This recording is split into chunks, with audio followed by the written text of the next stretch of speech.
Hello, my name is Louis Mirandola, and this is my research project on wetland ecology.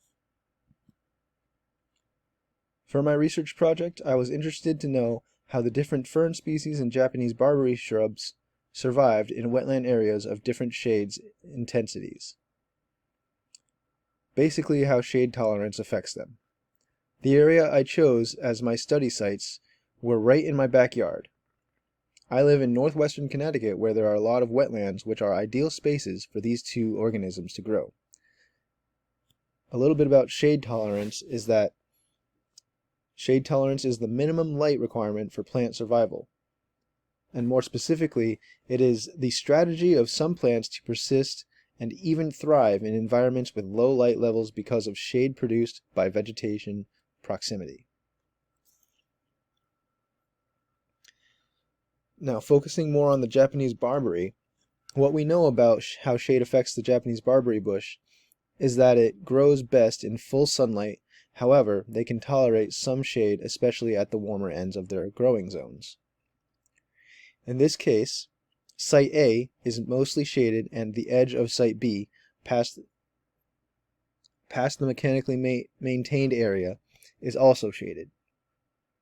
The Japanese barberry is also known to invade sunny spots, which is to say it is shade tolerant but prefers the presence of sun, which is another reason Site B needs yearly maintenance to prevent any new bushes from growing. My variable of interest was the presence of shade. My research question for this experiment was, how great is the difference in Japanese barberry growth in Site A compared to Site B? My hypothesis was that Site A would produce longer Japanese barberry branches than Site B due to the type of environment. And my prediction is that due to Site A being virtually untouched, it will produce longer branches than Site B.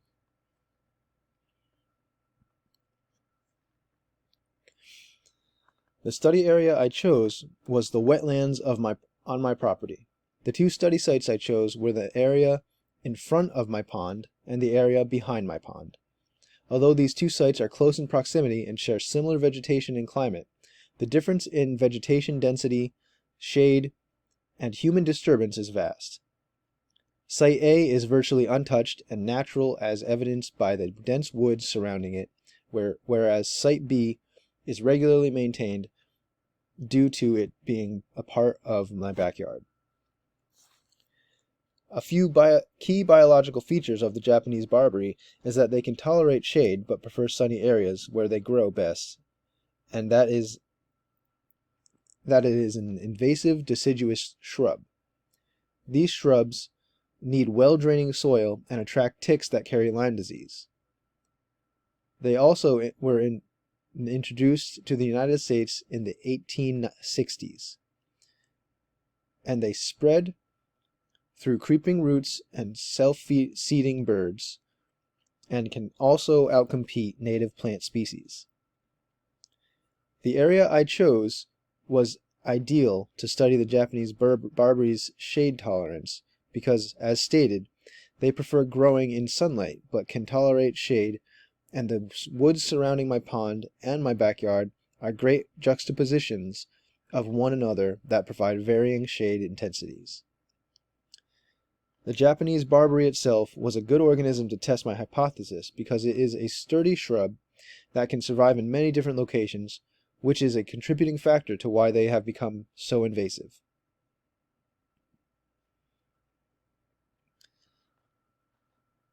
The single species I chose to focus on was the Japanese barberry, and the method I chose to collect the data I needed was plot sampling.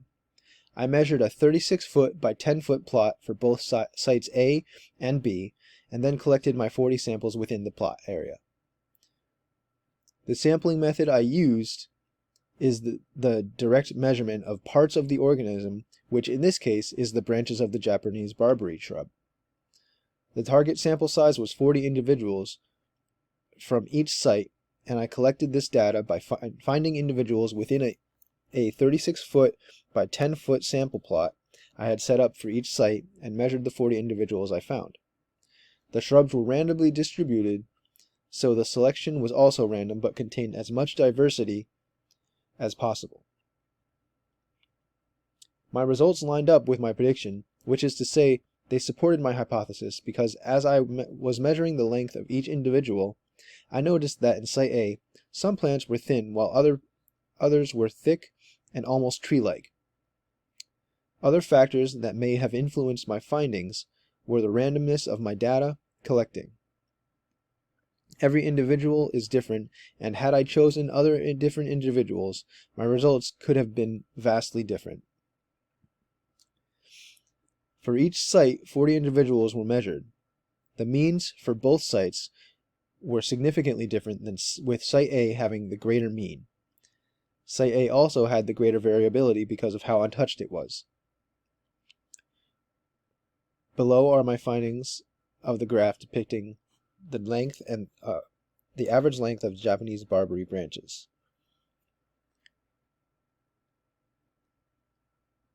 And these results also supported my hypothesis. So a little explanation. After collecting my 40 individuals from Site A and Site B, I did all the calculations and got the sample size, the mean, the sample variance, the standard deviation, standard error, the 95% confidence interval, which you can see right here on the graphs, the lower limit right here and here, and the upper limit right here and right here.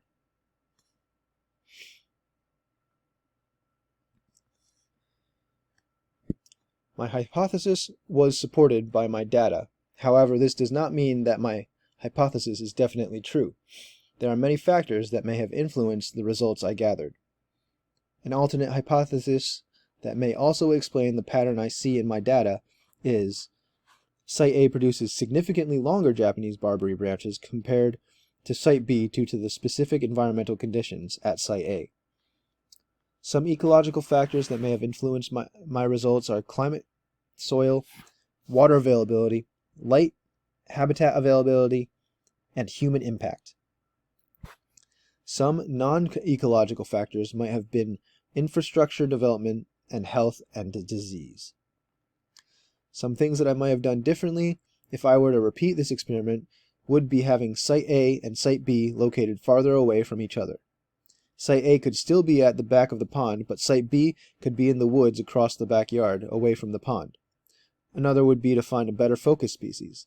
Japanese barberry worked well enough for this experiment. However, I'd like to see the difference in how a species like skunk cabbage grows with or without the presence of shade, and with or without the presence of a water source. If I were to build on this work and refine my hypothesis, I would choose several new factors to study.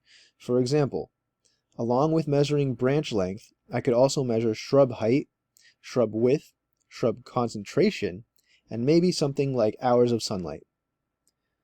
The significance of my hypothesis in terms of a larger ecological theme, like climate change, for example, is that the presence of shade may affect several different factors about the Japanese barberry, with rising global temperatures. In 30 years, with rising temperatures, some of the trees in the forest could dry up from the lack of moisture in the soil, which introduces these shrubs to two stressors at once. The first being well-draining soil, which the Japanese barberry use in order to feed their roots, and a lack of shade, which may impact how many shrubs are concentrated in one area. Another factor that may be affected by climate change is the fact that these shrubs are deciduous, which means they thrive in warmer weather and warmer months, and drop their leaves in preparation for winter. Where this comes into play, the warmer temperatures could mean longer spans of time where the deciduous shrubs keep their leaves, which means they could have longer reproduction times, which could in turn deplete native plant species, as these shrubs are known to outcompete these species. Thank you for listening.